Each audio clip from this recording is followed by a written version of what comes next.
GK practice স্টাডির নতুন একটা ক্লাসে তোমাদেরকে আবারও একবার স্বাগত। আজকে আমরা আলোচনা করতে চলেছি কিছু গুরুত্বপূর্ণ কারেন্ট অ্যাফেয়ার্স নিয়ে। চলো তাহলে আজকের ক্লাসটা শুরু করা যাক। সম্প্রতি কোন ইনস্টিটিউট ঘোলা নদীর জল থেকে চিকিৎসার জন্য একটি পরিবেশ বান্ধব সমাধান আবিষ্কার করেছে?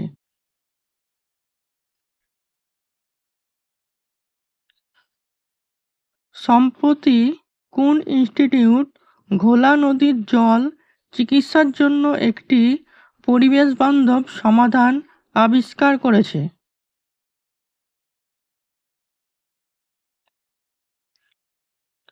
সঠিক উত্তর হলো option B, Indian Institute of Petroleum and Energy, যেটা বিশাখাপত্তনমে অবস্থিত।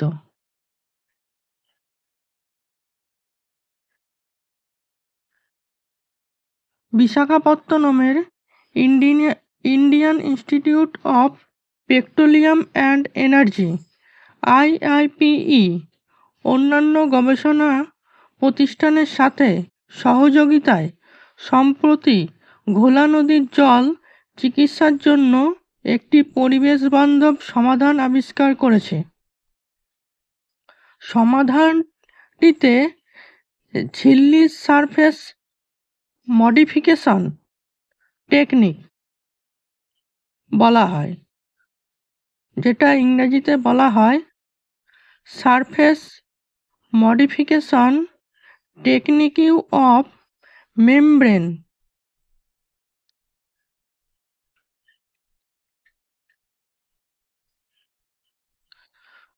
প্রতি বছর কোন দিনটিকে আন্তর্জাতিক আলো দিবস হিসেবে পালন করা হয়?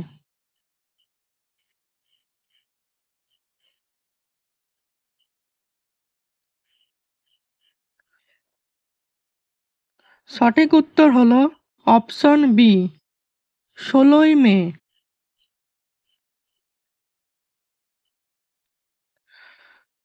চলো গুরুত্বপূর্ণ কিছু তথ্য জেনে নেই।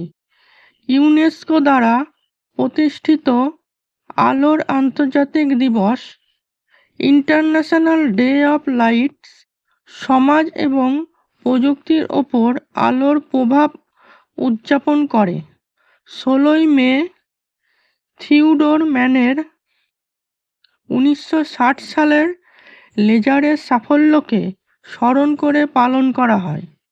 2024 সালে আমাদের জীবনে আলো মানে লাইট ইন আওয়ার লাইভস থিমযুক্ত একটি আলোর পথপ্রদর্শক ভূমিকাকে তুলে ধরে। 2015 সালে UN international year of UNESCO দ্বারা গৃহীত হয়েছিল। ইয়ার অফ লাইটস, যেটা UN international year of light থেকে উদ্ভূত। আইডিএল 2016 সালে ইউনেস্কো দ্বারা গৃহীত হয়েছিল। এর উদ্বোধনী উদযাপন ছিল 16ই মে 2018। আলোকবিজ্ঞানের বৈশ্বিক তাৎপর্যপূর্ণ এবং এর প্রয়োগের উপর জোর দিয়ে।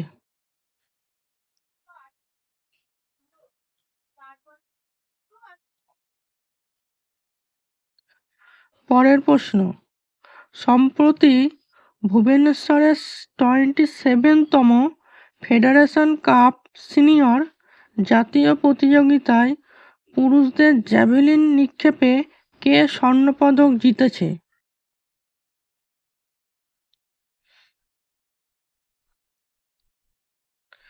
সঠিক উত্তর হলো অপশন এ, নীরজ চোপড়া। কিছু গুরুত্বপূর্ণ তথ্য।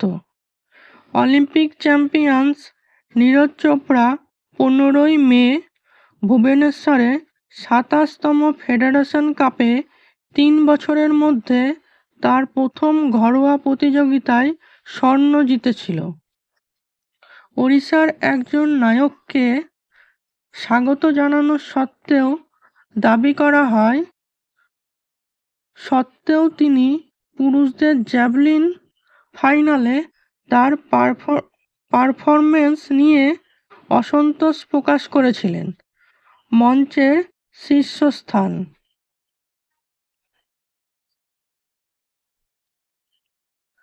সম্প্রতি শিক্ষায় অসামান্য অবদানের জন্য গ্লোবাল এক্সিলেন্স অ্যাওয়ার্ড 2024-এ কাকে সম্মানিত করা হয়েছে?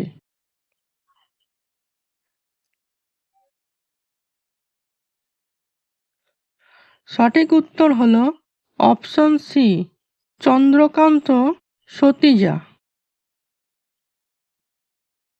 গুরুত্বপূর্ণ কিছু তথ্য। চন্দ্রকান্ত সতীজা চন্দ্র অ্যাডমিশন কনসালট্যান্টের প্রতিষ্ঠাতা। সিইও। 12ই মে মুম্বাইয়ের একটি অনুষ্ঠানে গ্লোবাল এক্সিলেন্স অ্যাওয়ার্ডস 2024 পেয়েছেন। তিনি বিদর্ভের সবচেয়ে বিশ্বস্ত ভর্তি পরামর্শদাতা হিসেবে সম্মানিত হন। 21 বছরের বেশি শিক্ষার সাথে সতীজা মানবসম্পন্ন শিক্ষা, কাউন্সেলিং এবং ভর্তি নির্দেশিকা দিয়ে ছাত্রদের কর্মজীবন পরিচালনা করে।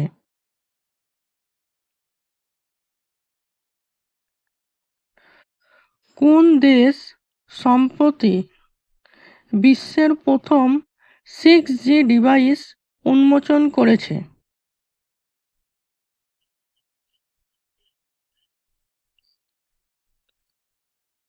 সঠিক উত্তর হলো অপশন এ, জাপান।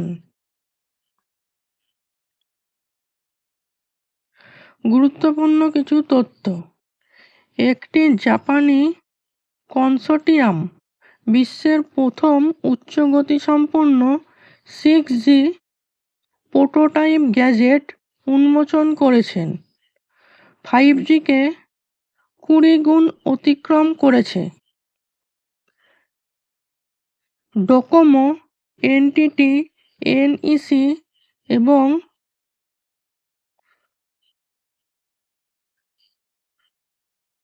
ফুজিটিসু দ্বারা বিকশিত একটি 100 Gbps গতিতে 300 ফুটের উপরে ডেটা প্রেরণ করতে পারে।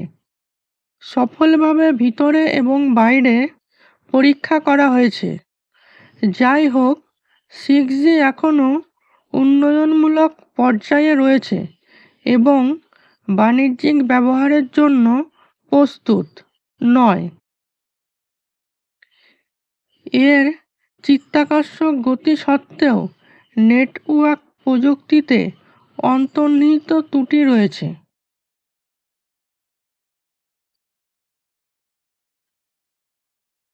তাহলে আজকের ক্লাসটা এই পর্যন্তই। কেমন লাগলো কমেন্ট করে জানিও। আর যদি ভালো লেগে থাকে তাহলে আমাদের চ্যানেলটিকে সাবস্ক্রাইব করতে পারো। ধন্যবাদ।